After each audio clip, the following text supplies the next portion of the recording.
নমস্কাৰ, মই শ্ৰী দিগন্ত ভৰালী। আজি আমি অসমীয়া বিষয়ৰ দ্বাদশ শ্ৰেণীৰ এটি কবিতা আলোচনা কৰিবলৈ লৈছোঁ। কবিতাৰ শিৰোনাম মিলন। আমি আগৰ ভিডিঅ'টো মই মিলন কবিতাৰ যিখিনি মূল বিষয়বস্তু পৰা আদি কৰি যিখিনি চমু প্ৰশ্ন আছিল সেই চমু প্ৰশ্নখিনি আলোচনা কৰিছিলোঁ। এতিয়া মিলন কবিতাটোৰ যিখিনি দীঘল প্ৰশ্ন আছে দীঘল প্ৰশ্নখিনি আছে, আৰু মিলন কবিতাটোৰ যিখিনি দীঘল প্ৰশ্ন প্ৰতিটো প্ৰশ্নৰ মূল্যাংক 4 বা 5। প্ৰথম প্ৰশ্ন হৈছে নলিনীবালা দেৱীৰ কবিতাসমূহৰ মাজেৰে মূলতঃ কি ভাৱধাৰা প্ৰকাশ পাইছে তোমাৰ কবিতাটিৰ আধাৰত আলোচনা কৰা। আৰু আমি সকলোৱে জানো যে নলিনীবালা দেৱী এগৰাকী ৰহস্যবাদী কবি, আৰু ভাৰতীয় আধ্যাত্মিক দৰ্শনৰ ৰহস্যবাদী আৰু ভগৱত প্ৰীতিৰ যিটো ধাৰণা তেওঁৰ কবিতাত অনুৰণিত হৈ আছে। ব্যক্তিগত জীৱনৰ দুখ আৰু বেদনাক ভাৰতীয় ধৰ্ম আৰু দাৰ্শনিক চিন্তাৰে বিচাৰ কৰি সুসন্তপ্ত হৃদয়ত কবিগৰাকীয়ে যি শান্তি আৰু শক্তি লাভ কৰিছিল সেয়া কবিতাৰ মাজেৰে ব্যক্ত কৰিছে।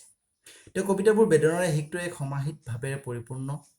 মিলন কবিতাটোত কবি ভগৱত প্ৰীতিৰ পূৰ্ণৰূপত ধৰা দিছে। জগতৰ কোনেও নেদেখা পৰমেশ্বৰক নিজানে গোপনে হৃদয়ত স্থাপন কৰি তেওঁ একাত্ম হৈ পৰিছে। পাৰ্থিৱ সকলো বিষয়ৰ মাজত তেওঁ ভগৱানৰ অস্তিত্ব অনুভৱ কৰিছে।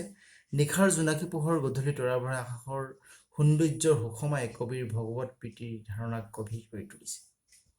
কৰুণ আকৃতিৰে ভৰা নলিনীবালা দেৱীৰ ৰহস্যবাদী কবিতাবোৰত বেদান্ত দৰ্শনৰ প্ৰতি একান্ত অনুৰাগ উপলব্ধি কৰিব পাৰি।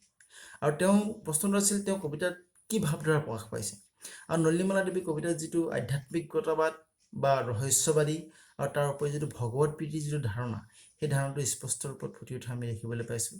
আৰু তেওঁ ভগৱান যিজন পৰমেশ্বৰ ঈশ্বৰ, সেই ঈশ্বৰৰ অস্তিত্বটোতে তেওঁ সপোনে দিঠকে অনুভৱ কৰে। তেওঁ হৃদয়ত তেওঁ আত্মাৰ লগত যিটো পৰমাত্মাৰ মিলন, আৰু এইখিনিৰ পৰা আমি তেওঁ বেদান্ত দৰ্শনৰ প্ৰতি যিটো একান্ত অনুৰাগৰ মাজেদি তেওঁ কবিতাৰ মাজত ৰহস্যবাদী আৰু আধ্যাত্মিক আৰু ভগৱত প্ৰীতিৰ যিটো ধাৰণা, সেই ধাৰণাটো প্ৰকাশ পোৱা আমি দেখিবলৈ পাওঁ। 2 নম্বৰ অৱস্থা আছে মিলন কবিতাটি কবিয়ে কাৰ লগত কাৰ মিলন হোৱাৰ কথা বুজাইছে আলোচনা কৰা। মিলন কবিতাটো কবিয়ে জীৱাশ্মৰ লগত পৰমাত্মাৰ মিলনৰ কথা বুজাইছে। তেওঁ ৰহস্যবাদীৰ বিশ্বাসী। বেদান্ত দৰ্শনৰ ৰহস্যবাদৰ তেওঁৰ কবিতাৰ মূল উপজীব্য। মিলন কবিতাটো তেওঁ ৰহস্যবাদীৰ প্ৰভাৱ সুস্পষ্ট। আমি ৰহস্যবাদৰ যিটো প্ৰভাৱ, সেই ৰহস্যবাদৰ প্ৰভাৱটো আমি মিলন কবিতাটোত সুস্পষ্ট ৰূপত আমি দেখিবলৈ পাওঁ।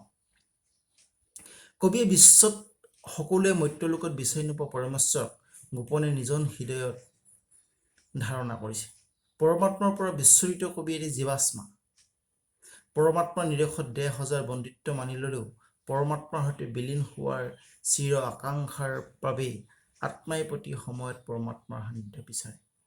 পুণ্যাত্মাই সেই পৰমেশ্বৰ হৃদয়ত ধ্যান কৰে। বিশ্বৰ সকলো পৰমাত্মাৰ পৰমজ্যোতি উপলব্ধি কৰে। সেয়েহে কবিয়ে আত্মায়ো সেই পৰমজ্যোতি অনুভৱ কৰে প্ৰতি পল অনুপলত। পৰমাত্মাৰ মিলন প্ৰয়াসতে কবি আত্মাই চিৰদিন অপেক্ষা কৰে। এতিয়া প্ৰশ্নটো আছিল যে মিলন কবিতাটোত কবিয়ে কাৰ লগত কাৰ মিলন হোৱাৰ কথা বুজাইছে। কবি যিহেতু জীৱিত, কবি জীৱাত্মা, আৰু জীৱাত্মাৰ লগত তেওঁ যিটো পৰমাত্মাৰ লগত মিলন হোৱাটো তেওঁ বুজাইছে। তেওঁ পৰমাত্মাৰ পৰা কেতিয়াও বিস্ফোৰিত কবি এটি জীৱাত্মা, আৰু তেওঁ পৰমাত্মাৰ নিৰ্দেশতে তেওঁ বন্দিত্ব মানি ল'লেও 10,000 বন্দিত্ব মানি ল'লেও তেওঁ কিন্তু সেই পৰমাত্মাতে বিলীন হ'ব বিচাৰে। আৰু আত্মা আৰু পৰমাত্মাৰ যিটো মিলন, কবিৰ আত্মাৰ লগত যিটো ঈশ্বৰৰ যিটো মিলন, সেই মিলনটোকে ইয়াত ক'ব বিচাৰিছে। আৰু 3 নম্বৰ প্ৰশ্নটো আছিল কবিয়ে তেওঁ পৰম আৰাধ্যজনক ক'ত কেনেকৈ নিতে দেখা পায় বুলি কৈছে চমুকৈ লিখা। এইটো মই আগত কৈছোঁ যে তেওঁ হয়নে সপোনে দিঠকে সকলো ক্ষেত্ৰতে তেওঁ দিনত তেওঁ দিঠকত বা ৰাতি তেওঁ টোপনি যোৱাৰ পাছতো তেওঁ সপোনতো তেওঁ ভগৱানৰ অস্তিত্বটো অনুভৱ কৰে। আৰু মানুহে পৰম আৰাধ্য ভগৱানক মৰ্ত্যলোকত বিচাৰি নাপায় বুলি ক'লেও, আমি ভগৱানক বিচাৰি নাপায় বুলি ক'লেও কবিয়ে নিতে নিজৰ হৃদয়ত ভগৱানৰ অস্তিত্বটো অনুভৱ কৰে।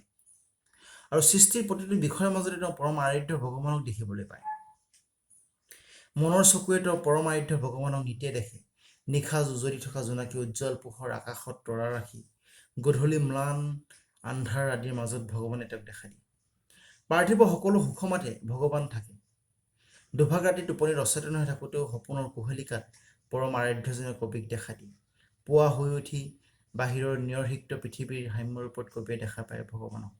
সেই মুহূৰ্ততে নিয়ৰৰ মালালৈ ভগৱানে যেন কবিৰ কাষলৈ আহে। এইদৰে প্ৰতি পল অনুপলত পৰম আৰাধ্য ভগৱানৰ সান্নিধ্য কবি লাভ কৰে। আৰু কবিয়ে 4 নম্বৰ প্ৰশ্ন হৈছে কবিয়ে তোমাৰ লগত মোৰ অনন্ত মিলন বুলি কি বুজাইছে ব্যাখ্যা কৰা। প্ৰশ্নকেইটা পায় উত্তৰকেইটা পায় একেই, যিটো কবিৰ আত্মাৰ লগত যিটো পৰমাত্মাৰ মিলন বা তেওঁ যিটো ভগৱানৰ যিটো সান্নিধ্য, তেওঁ হয় নে সপোনে দি থাকে, ৰাতি জোনাকী পোহৰ আন্ধাৰ ভৰা ছয়াময় পোহৰৰ মাজতো তেওঁ পৰমপুৰুষ ভগৱানক বিচাৰি পায়, আৰু সেই ভগৱানৰ লগত যিটো তেওঁ আত্মাৰ মিলন, সেই আত্মাৰ মিলনটোকে তেওঁ অনন্ত মিলন বুলি অনুভৱ কৰিছিল। আৰু দীঘল প্ৰশ্ন আৰু আছে, সেইটা আমি পৰৱৰ্তী খণ্ডত আলোচনা কৰিম। ভিডিঅ'টো খুব দীঘলীয়া হ'লেও আপলোড কৰিবলৈ খুব কঠিন, আৰু সেইকাৰণে আমি পৰৱৰ্তী খণ্ডত মিলন কবিতাটোত যিখিনি প্ৰশ্ন আছে সেইখিনি আমি আলোচনা কৰিম। আজিলৈ ইমানতে সামৰিছোঁ। ধন্যবাদ।